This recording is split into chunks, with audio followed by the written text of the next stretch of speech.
Hello বন্ধুরা, এটা আমার ফার্স্ট ভ্লগ। সংসারের চাপে বিজ্ঞান আর ভূগোল ভুলতে ভুলতে চলে গেছিলাম সায়েন্স সিটিতে। আসলে আমার ছেলের জন্যই আসা, ও কোনো দিন দেখেনি ফার্স্ট বার সায়েন্স সিটি। তো আমরা রোপওয়ে করে এন্ট্রি নিলাম। ছেলের সাথে সাথে এটা আমারও ফার্স্ট টাইম রোপে চড়া।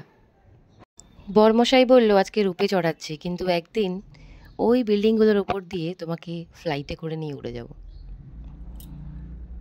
শুধু আমাকে একটু সময় দাও। আমার ছেলে ত্রিশান, ডাকনাম টিটো, মাঝপথে একবার দাঁড়িয়ে গেছিল বলে চিন্তায় পড়ে গেছিল এখান থেকে লাফ মারতে হবে কিনা। বিশাল চিন্তিত। নামতে না নামতে বাবা ছেলের মধ্যে কম্পিটিশন শুরু হয়ে গেল। ছেলে জিতে গেল, তার জন্য একটা আইসক্রিম পেয়ে গেল। ডাইনোসর দেখতে আসাই ছিল মূল উদ্দেশ্য, সেটাই বন্ধ পেয়ে রেগে মেগে তার মুখের ভেতর ঢুকেই আইসক্রিম খাওয়া শুরু করে দিল। কর্তামশাই বাইক চালিয়ে চালিয়ে বোর হয়ে গেছিল বলে একটু সাইকেলও চালিয়ে নিল। আরেকজন তো নিজের সাইজের আর হাইটের কিছুই খুঁজে পাচ্ছে না। অগত্যা বাবাকে নিয়েই চলল এক্সপেরিমেন্ট। কখনো কোলে বসে, কখনো পেছনে দাঁড়িয়ে তাকে সাহায্য করতে হলো। বলছে, আরে আমাকে উপরে কেন তুলে দিয়েছো? অনেক কিছু খেলে টেলে দূরে দেখতে পেল একটা গাধা ল্যাপটপ নিয়ে দাঁড়িয়ে আছে। ওর কাছে গিয়ে একটা পোজ দিয়ে ফটো তুলে নিল। বেশ মানিয়েছে দুটোকে একসাথে। শুরু হলো পিয়ানো কম্পিটিশন, কে কত ভালো পিয়ানো বাজাতে পারে। চলছে কড়া ট্রেনিং। ভুলেই গেছিলাম যে ভিডিওতে আমিই নেই।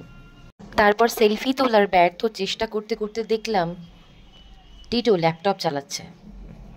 এত শান্ত ছেলে না, বাড়িতে ওর মেমিরা ওকে ল্যাপটপ চালাতেই দেয় না, যার জন্য নিজের ল্যাপটপ পেয়ে খুব খুশি হয়েছে। মাথায় হাত দিয়ে চিন্তা করছে কি লিখবো, কি লেখা যায়। খুব গভীর চিন্তায় মগ্ন হয়ে চেষ্টা করছিল কিছু একটা করার। চেষ্টাটা এতটাই জেনুইন ছিল যে ওর খিদে পেয়ে গেল। একটা স্যান্ডউইচ কিনে ওকে দিলাম। তারপর নিজের কিছু ছবি তুললাম।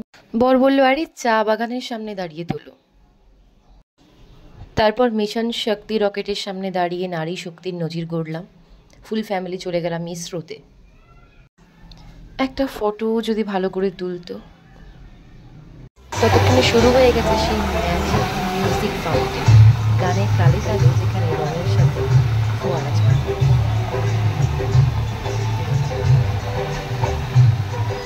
মুডটা এতটাই লাইট হয়ে গেছিল যে কর্তামশাই শাহরুখ খানের পোজ দিয়ে একটু রং দে তু মোহে গেরুয়া করে নিল। তারপর প্রাণপণ চেষ্টা চললো ভালো কিছু ছবি তোলার, কিন্তু সুন্দর সুন্দর ছবিকে বিগড়ানোর জন্য আমার ছেলে একাই যথেষ্ট।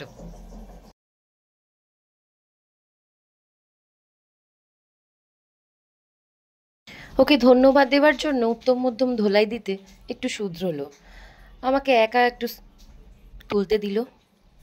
তারপরে নিজে একটু ভদ্রস্থ পোজ দিয়ে দাঁড়িয়ে কটা ছবি তুললো। সারাদিন খুব মজা করে কাটিয়ে আমরা বাড়ি ফিরে এলাম। সবাই ভালো থাকবেন।